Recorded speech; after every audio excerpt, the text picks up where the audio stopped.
Okay, I was going to review In the Heights, but then Loki happened, so here we are. This will be a little different from how I usually review a TV episode. Also, I had to suspend the live streams since they were killing my analytics, and I have a live streaming channel now, link in the description, but I wanted to wait a little while before I tried streaming anything else on the channel that I have monetized. So this will be a quick take format. I'll go through the episode and give my thoughts on it, but in a quicker, breezier kind of way, so I'm not spending 3 days writing, shooting, and editing the whole thing. I'm just trying this with Loki, and if it works out, then I'll have a new type of video to do on the channel. If it doesn't, then it's just an experiment that didn't go anywhere. Not like that's never happened before. So Loki begins where we left him in Endgame. He picks up the Tesseract, disappears, and gets spit out in the Mongolian desert, where very quickly some weird dudes portal in from somewhere and arrest him for crimes against the sacred timeline. These guys work for the Time Variance Authority, some shadow agency that polices the timeline every time someone tries to change it somehow and stops those people. Except when they're supposed to change it, then they get left alone. The specifics are kind of unclear. So they drop some kind of science doohickey to reset the timeline. I'm not sure what that does exactly. And then they take Loki to the TVA, wherever or whenever that is. And I love the look of this place. It's full of future tech cleverly designed to look like retro tech. Doesn't seem like it totally belongs to any time period, which, weirdly enough, makes sense for a place like this. Loki keeps trying to run away, but they've got a collar on him so they can control him with this gizmo that resets him to like 2 seconds in the past before he tried to run away. It's pretty fun. So they file the Tesseract away and have Loki processed by putting him through the space DMV, which is equal parts hilarious and horrifying. And while he's doing that, he has to watch an instructional video about what exactly is going on here. Apparently, at some point in the past, there was a bona fide multiverse where all the different timelines were at war with each other until these beings called the Timekeepers emerged to put a stop to the war and reorganize everything into one singular timeline. And if that's where we are now, then every multiverse tease in WandaVision was bullshit. But also we've got Spider-Man Far From Home and Multiverse of Madness coming up, so there's gotta be some kind of loophole here. Anyway, sometimes people step off the path the Timekeepers laid out for them, which creates nexus points from which all different kinds of timelines can branch out,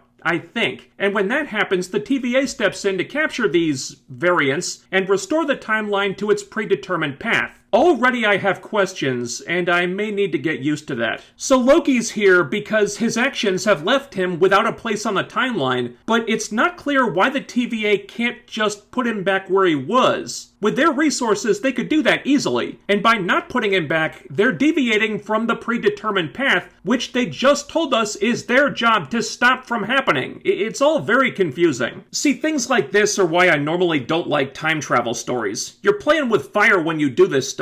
And sure enough, when they try to plug some of these holes, it just gets more confusing. Loki goes on trial, and he points out that, look, I didn't change the timeline. The Avengers did. Why aren't you going after them? And the TVA doesn't go after the Avengers because them changing the timeline was supposed to happen according to the Timekeepers. Again, doesn't really make sense. Loki only left his predetermined path in the first place because of the Avengers time traveling, and yet what they did was supposed to happen while the direct result of what they did was not? It's very strange, and I really hope the show won't be using the Timekeepers as some kind of get-out-of-jail-free card every time there's an issue like this. We cut to Owen Wilson's character, Agent Mobius, in 1549 France, where a TVA team responded to a Nexus event only to be wiped out when they got there by somebody who was waiting for them. Some mute kid saw what happened, and when they ask her who did it, she points to a demon in a stained glass window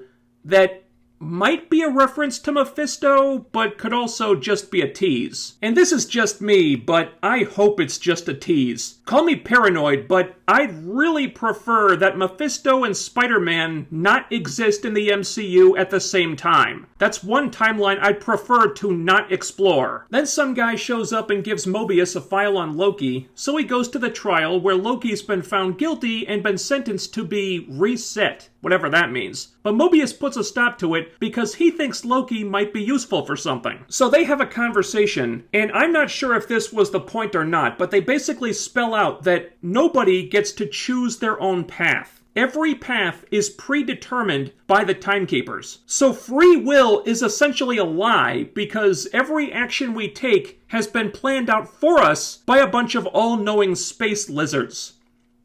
And yes, they are called that in the show. Now, the writers might be setting up a story with that, but if they're not, then it's a pretty depressing take on the entire MCU up to this point. They're in this projector room where Mobius is showing Loki clips of all the evil shit he's done in his efforts to anoint himself king of everything. He wants to know if Loki enjoys hurting people, and Loki's uncomfortable with that idea, but then he shows Loki clips of what was supposed to happen before the timeline changed from Thor the Dark World, where Loki's actions led to his mother getting killed. And he drops this bomb that Loki wasn't meant to be a king like he wanted. He's not good at that. What Loki's good at is running and escaping, and he was basically just meant to f*** shit up so other people could become the best version of themselves. That was Loki's predetermined path. Loki takes this about as well as you might think. Then the agent who arrested Loki takes Mobius aside to argue about what he's doing here, and he's out of the room just long enough for Loki to escape, because he picked Mobius's pocket during their little chat, nicked the gizmo that kept him from running away, and he used that to escape the room. Loki goes straight to the guy who filed the Tesseract, and turns out it was filed away with Infinity Stones. A whole bunch of them. The TVA just threw them in a drawer, they're so meaningless here. Which plants the seed in Loki's head that the TVA might just be the most powerful thing in the universe. And now he's intrigued. What I'm intrigued about is what the Avengers would think upon learning that after they went through absolute hell and several of them died to round up the Infinity Stones and defeat Thanos, the TVA was using the stones as fucking paperweights. Makes you wonder what it was all for. So to avoid getting caught, Loki uses the gizmo to send himself back to the projector room, and he uses the projector to show himself clips from the other movies. He sees his mom dying, and Odin saying he loves him before he dies, and Loki fighting alongside Thor again. Tom Hiddleston's great here, and Loki actually gets kind of emotional watching this and seeing what might have been, until he sees himself getting killed by Thanos, which just makes him laugh at the sheer irony of the whole situation. So then the agent who arrested him comes back in, they fight, but Loki gets the upper hand on her this time. He uses the gizmo to disengage the collar, which he then puts on her, and then he gives her the business for a minute because it's funny. It actually is pretty funny. Then Mobius comes back in, but Loki's kinda done at this point, and the Tesseract doesn't even work in the TVA anyway, so there's nothing left to do except bare his soul a little bit. He confesses that he doesn't enjoy hurting people, but he's had to because that's part of the illusion. It's the cruel trick conjured up by the weak, meaning himself, to inspire fear. It's another really good scene, and in all Loki's time in the MCU, this might be one of the more thoughtful character deconstructions he's had. I don't know if I 100% buy that he doesn't enjoy hurting people. Kinda seemed like he was enjoying that in the past, but the writers are trying to earn this, I think. And it feels genuine enough that I don't feel like picking it apart that much. Anyway, Mobius can't offer Loki salvation, and for some reason they can't put him back on his predetermined path. I still don't know why that is, but Mobius can offer Loki something else, because his angle in all this is that some fugitive variant out there has been killing their agents, and he thinks Loki might be able to help them catch this person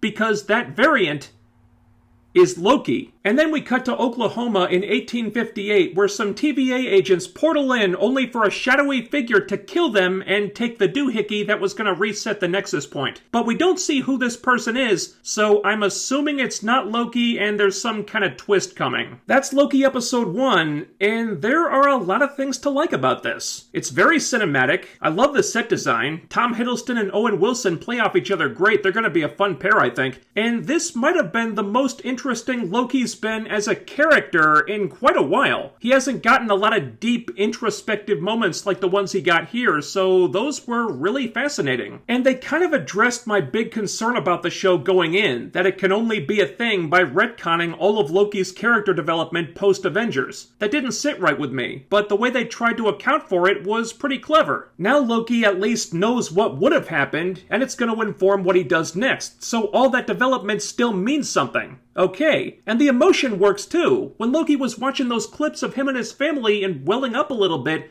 that got me. So, as a Loki character study, this works surprisingly well. The downside is, by virtue of this being a time travel story, there's a lot of stuff that doesn't make sense here. If they can do that, why can't they do this? And why can't they just rewind the clock an hour and catch the guy before he murders their agents? And why are the Avengers allowed to screw with the timeline but not Loki? The Timekeepers just decided that it would be so, but why? They're making exceptions for some people but not others. What are the rules here? There's so much stuff like that. Now, I think the writers can get most of this to make sense by the end of the show if they're smart about it, but this could also completely fall apart really easily, really quickly, and we might already be heading in that direction. And all this stuff about the predetermined path feels like something a lot of fans are going to backlash against, because if no one really chooses their own path, if everyone's just following the path laid out for them by the magical space lizards, then free will doesn't exist. We're all just pieces on a chessboard, and it makes everything that's happened in the MCU feel kind of trivialized and meaningless. And maybe the point of the story is to change all that, who knows? But right now, conceptually, I want this to not be a thing. But there's enough interesting stuff going on here that I do want to see where it goes. And I probably like this the best of all the Marvel Disney Plus premieres so far. WandaVision had a very slow start, and Falcon Winter Soldier had issues of its own. Not that this show doesn't. Undermining the Infinity Stones the way they did was a real head-scratcher. But it's too early to know for sure if they're gonna shit the bed with it. I think there's potential for Loki to be a good show, but there's also potential for it to go off the rails faster than you can blink. I'm just not sure which way it's gonna go yet. That's your review of the Loki premiere. I'm gonna try to make these more short and sweet, so let me know if you like that or if you prefer the longer ones. Also, leave a comment, ding the bell icon for notifications, follow me on social media so you'll always know when I upload new stuff. Links are down there. Thumbs up the video, share, subscribe, make sure you're still subscribed, and I'll be back with more soon. So stay tuned for that, do all the YouTube things, and I'll see you next time.